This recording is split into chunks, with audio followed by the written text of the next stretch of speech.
আসসালামু আলাইকুম। আহ, জুলাইতে হচ্ছে যে জিএলপিটি ফার্স্ট উইকের দিকে হবে, 6 অথবা 7 তারিখের দিকে। সো বছরে এটা দুইবার হয়, হচ্ছে জুলাই এবং ডিসেম্বরে। সো এবারও জুলাইতে হবে ফার্স্ট উইকে। কিছু ডকুমেন্টস লাগে, সেগুলো হচ্ছে যদি আমরা সর্ট আউট করে রাখি আগে থেকে, তাহলে হচ্ছে যে রেজিস্ট্রেশন করতে ইজি হয়।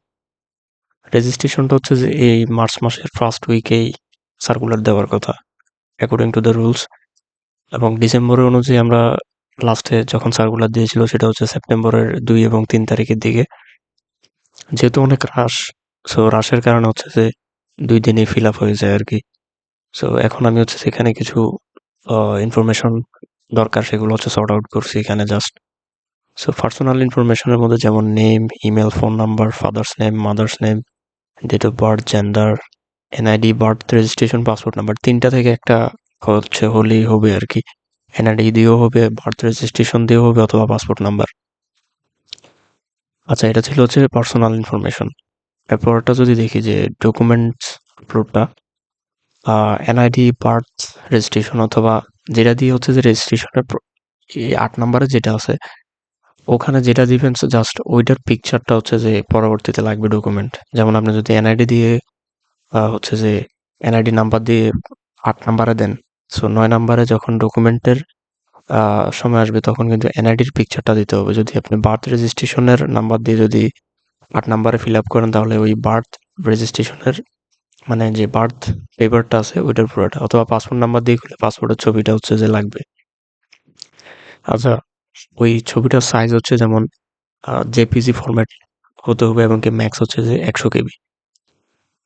জেপিজি ফরম্যাট ম্যাক্স হচ্ছে 100 কেবি। আর ফটোগ্রাফ বলতে এখানে আপনার পিকচার, আপনার ছবি 300 বাই 300 পিক্সেলসের হতে হবে। জেপিজি ফরম্যাট ম্যাক্স ম্যাক্স হচ্ছে যে 100 কেবি। এখন এগুলা হচ্ছে যে ওয়েবসাইটে খুব আহ, অনেক প্রিমিয়ার ওয়েবসাইট আছে, ওগুলা থেকে করা যায়। গুগলে সার্চ করলে বা ক্রোমে সার্চ করলে আসলে অনেক ওয়েবসাইট আছে। 300 বাই 300 এগুলা সাইজ করে নেবেন। তারপর হচ্ছে সিগনেচার। সিগনেচারের যে হচ্ছে যে ম্যাক্স সাইজ হতে পারবে হচ্ছে 60 কেবি। আর তার পিক্সেল হবে হচ্ছে 300 বাই 80 পিক্সেলস, 300 × 80 পিক্সেলস। আর অবশ্যই জেপিজি, তো সবগুলো জেপিজি ফরম্যাটে।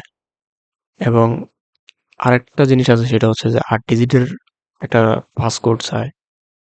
সেটা হচ্ছে আপনার রেজাল্ট দেখার সময়ও কাজে লাগে। তো এটা অনেকে অনেকভাবে বানায় দিতে পারেন, অথবা হচ্ছে যে আপনার পাসপোর্ট নাম্বারের সাথে মিল রেখে, অথবা বার্থ রেজিস্ট্রেশনের নাম্বারের সাথে মিল রেখে 8টা ডিজিট চুজ করে এখানে হচ্ছে যে সাবমিট করাটাই বেটার। লাস্ট টাইমে রেজিস্ট্রেশন ফি ছিল 3060 টাকা। তো এবারে কত হয় জানি না, বাট অ্যাজাম্পশন যে 3060 টাকা হওয়ার কথা। এবং রেজিস্ট্রেশনের সার্কুলারটা হচ্ছে যে এক্সিস্ট করে মার্চ থেকে এপ্রিলের 6 থেকে 7 তারিখ পর্যন্ত, এরকম একটা লেন্থ। বাট তার আগে হয়েছিল যে মার্চ মাসের 31 তারিখ পর্যন্ত। তো যে কোনো সময় হচ্ছে যে রেজিস্ট্রেশন ডেট আসতে পারে। আর এরকম এপ্রিল মাস পর্যন্ত অথবা এর আগে ক্লোজ হয়ে যেতে পারে। 2 দিনে হচ্ছে যে ফুলফিল হয়ে যায় আর কি। তো এই ছিল ডকুমেন্টস নিয়ে আর কি। ভিতরে আরো কয়েকটা সেকশন ছিল, যেমন আহ কোনো ইনস্টিটিউশন থেকে পড়ছেন, অথবা ইনস্টিটিউশন যদি না পড়েন, ওখানে কি দিতে হবে আগে একটা ভিডিও আপলোড করা আছে। আর হচ্ছে যে ওয়েবসাইটে সার্কুলার যখন আসবে তখন ওটার উপরে বেস করে আসলে বলা উচিত। বাট আগেরটার অনুযায়ী হচ্ছে যে আমি অলরেডি দেখাইছি যে কিভাবে আসলে এগুলো ফিল আপ করতে হয়। একটা পিডিএফ আসলে লিঙ্ক করা থাকে, ওই পিডিএফটা দেখে সেকশন অনুযায়ী ওই নাম্বারটা চুজ করা হচ্ছে বেটার। আর এক্সামের আগে হচ্ছে এগুলো রেডি করে রাখবেন, তাহলে হচ্ছে রেজিস্ট্রেশন করতে ইজি হবে। আর হচ্ছে দ্রুত রেজিস্ট্রেশন করা যায় আর কি। সো ডকুমেন্ট এগুলো লাগবে।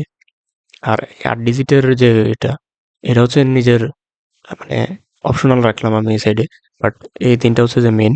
সিগনেচারের একটা ছবি রাখবেন 300 × 80 পিক্সেলের। ওকে, সো এই ছিল মূলত overall pre prerequisite about the GLPT exam. Thank you.